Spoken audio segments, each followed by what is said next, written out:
Hi guys, I'm Queenie. This is my first art tutorial with oral explanation. I hope you guys will like it. And for the first class today, I want to show you guys how I draw a rose. First, I draw a spiral, and then below it, I make like a U shape. Ta-da! I'm done. Isn't it so easy? I'm just kidding. Let's take a look at the structure of a rose, and we can see small petals in the middle, and the petals are getting bigger and bigger around the outside, and one cover in another. First, we want to estimate how big we want the size of the rose to be, and then we decide where we want the center part of the rose. So we draw out a small circle. And then we're gonna begin with small petals and draw one by one and gets bigger around the outside. And of course we can add more petals which is bigger than the shape that we estimate at the beginning to make it look bigger.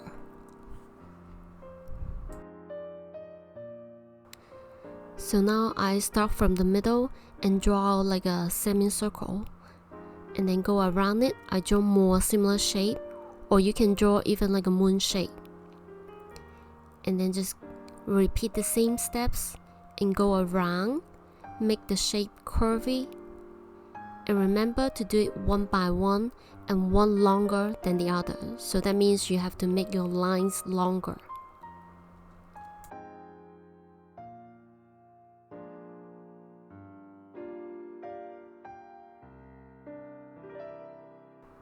So now I just repeat the same steps and draw more petals surrounding the previous one.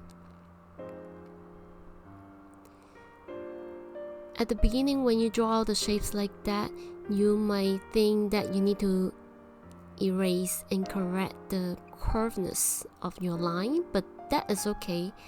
Just practice more and then you will get used to it.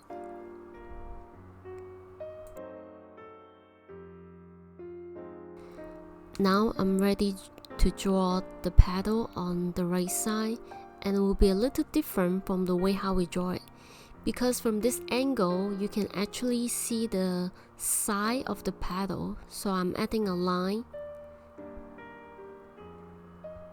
to show the edge of the petal, and then next I'll draw another line kind of sideways and crossing the previous petal.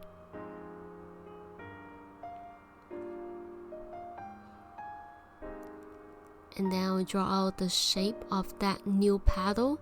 You can kind of go a little curly or even pointy and eventually get back to the bottom. And the curve of this line you can adjust a little bit to make it look more natural.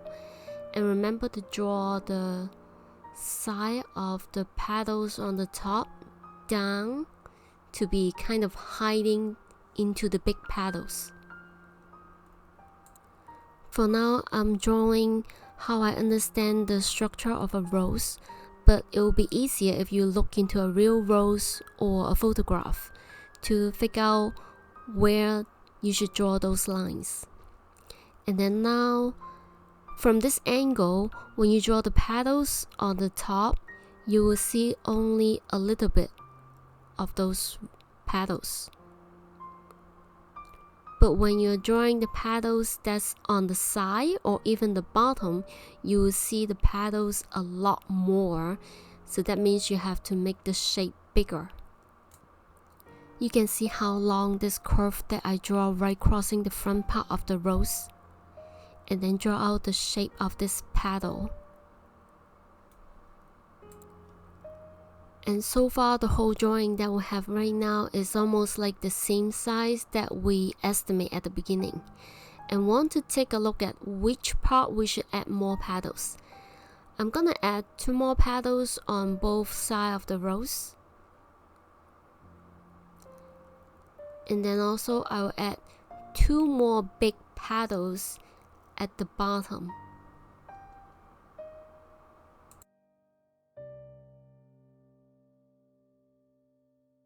And I also add some curvy lines around the inner part of the petals to show that they were kind of curved instead of a flat shape.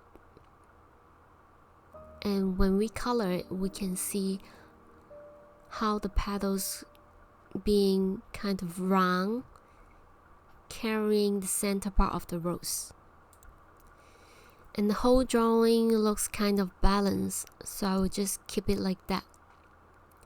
Although the rose on the right side is just for fun, but you can still teach children in age of 4 or 5 to draw the rose like this. And the tiny leaves right under the rose, from this angle we can't see it, so we're gonna skip that, and let's take a look at the leaves. There are 5 leaves connected to one main stem, and we're gonna copy that. The rose that I drew is kind of slanted, so the stem will be slanted following the center part of the rose. And remember not to draw the stem being too skinny though. And the leaves, it's up to you to draw on the left or right side. I'm gonna begin from the right and draw the main stem, which is a little curvy. And you can draw more leaves on the other side as well, because roses has a lot of leaves.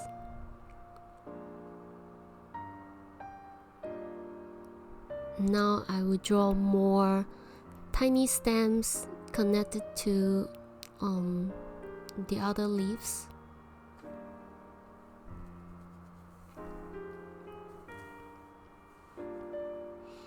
And there's one leaf you can see right behind the rose.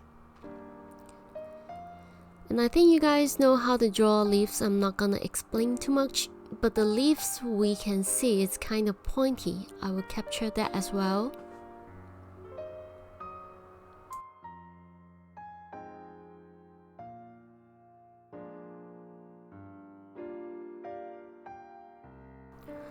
For now, I'm just drawing this picture roughly, but you can take your time and fix the sketchy lines, do some erasing.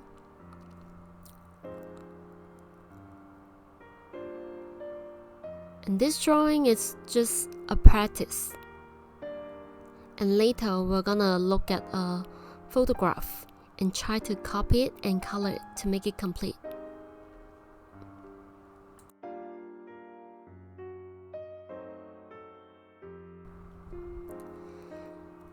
And the leaves of rose, you might notice that there's some spiky shapes that's being kind of pointy, and we need to capture that as well, because for now we only have a very smooth curve for those leaves. And remember, all those spiky pointy shapes, they should be right pointing outward. I mean, like pointing outside, not pointing back to the rose.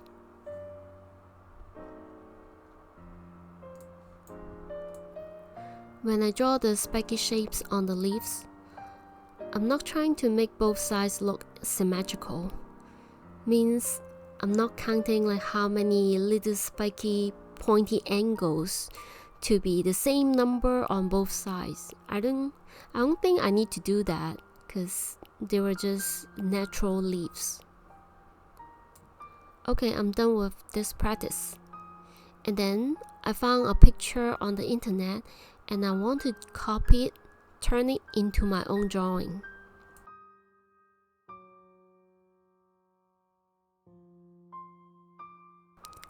Just like the same concept that I just talked about, I will begin with a circle, which is an estimated size that I want the rose to be.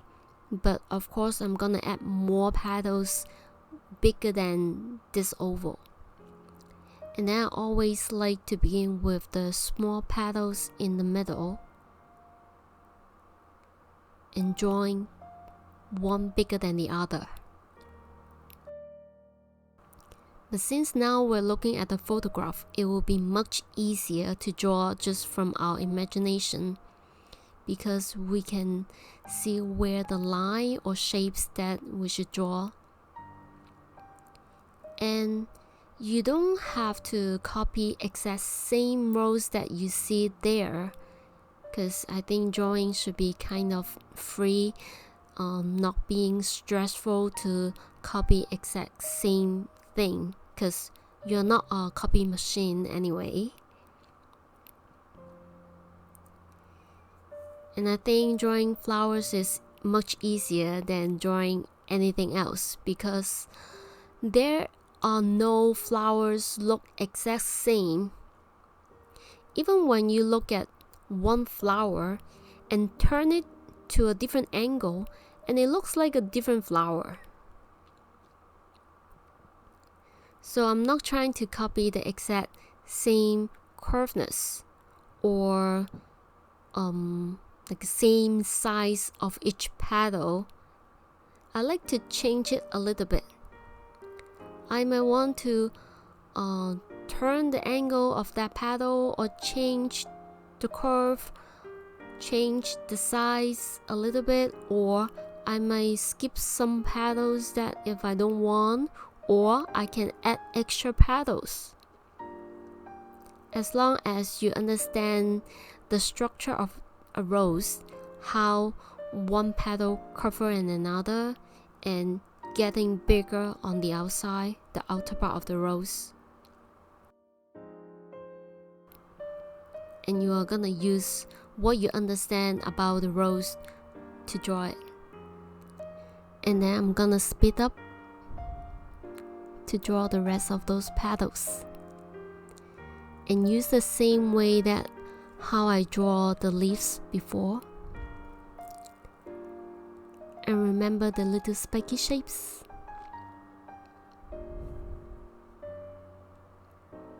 And draw the center line of the leaves.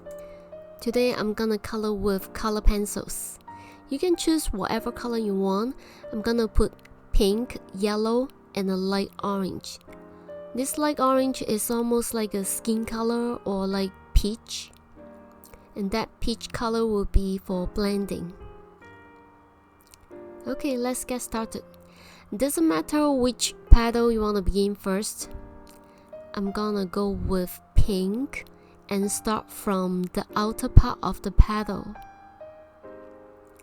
I apply a light layer of pink color.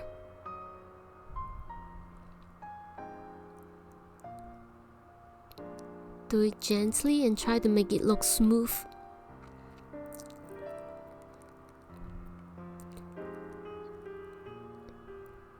And then I started to add some line strokes.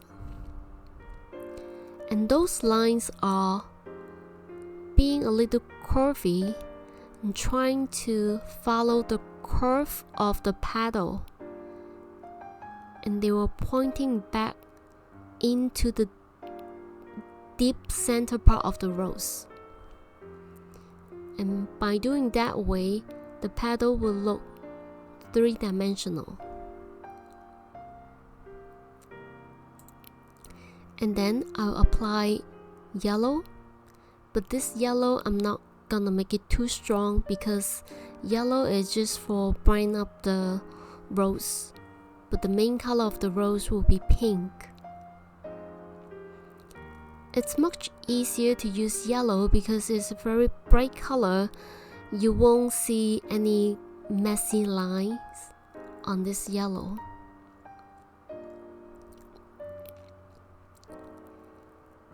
And then I'll go with light orange. This light orange will be applied in the inner part of the rose. That it's more like for shading of yellow.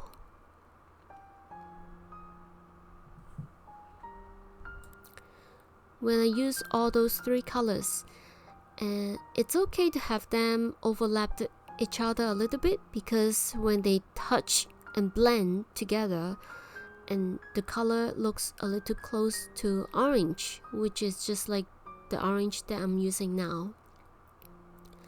I'll be using the same way to color all the rest of the petals. Pink always go first, and the pink color could be like dominate the petal more. Yellow appears to be less, which is around the middle, and then orange will be at the bottom. And just repeat those colors to let them blend a little nicer.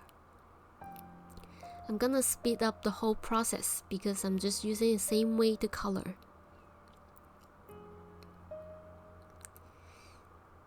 You can take a look at the photograph.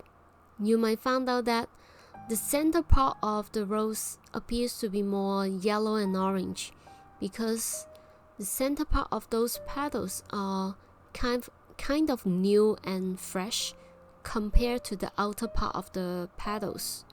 The outer part looks older, less fresh. So for the outer part, which is the bigger petals, I will use a little more purple to kind of make it a little more like a grayish color, because purple it's a cold color, so I think it's nicer to blend with pink and being like shading of pink as well. Pink is not just the main color of the rose, it also represents the curveness of each petals. So you can see the way I put the pink line strokes, they were always pointing back to the center part of the rose. I see some people like to press very hard with their color pencils to have the colors totally cover the texture of the paper, and eventually the picture come out like a painting. I think it's interesting. To me, I just get used to press light because I don't mind to show the texture of the paper itself. It's just different style, so there's no right or wrong. It's up to you, like which style you like more, you can just go for it. For the bigger petals around the outer part of the rose, I will add a very light pink, less yellow, and I'll also blend with some purple.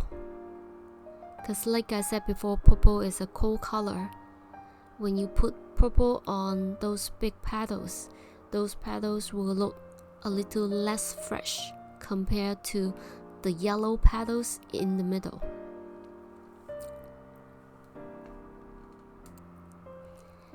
And then at the end, I will use a very strong reddish purple to color the deep center part of the rose, which you can see in the photograph. And you can kind of outline where you think it should be like a deep part for the rose. I'll combine with purple and this reddish purple to do the outlining. But don't try to trace the whole drawing again, otherwise it will be like a cartoon drawing. I only outline wherever I think it's like a deeper corner of the drawing. And then you can see by outlining the corners, the whole drawing appears to be sharper. And for the green color on the leaves, I like to combine with different kind of green. It could be kind of like yellowish green or bluish green, and sometimes just use yellow and kind of blending them together. But I like to put one side of the leaf a little more darker compared to the other side, or the other side could be a little yellowish. And remember to use a darker green to kind of outline the little detail in the middle of the leaves.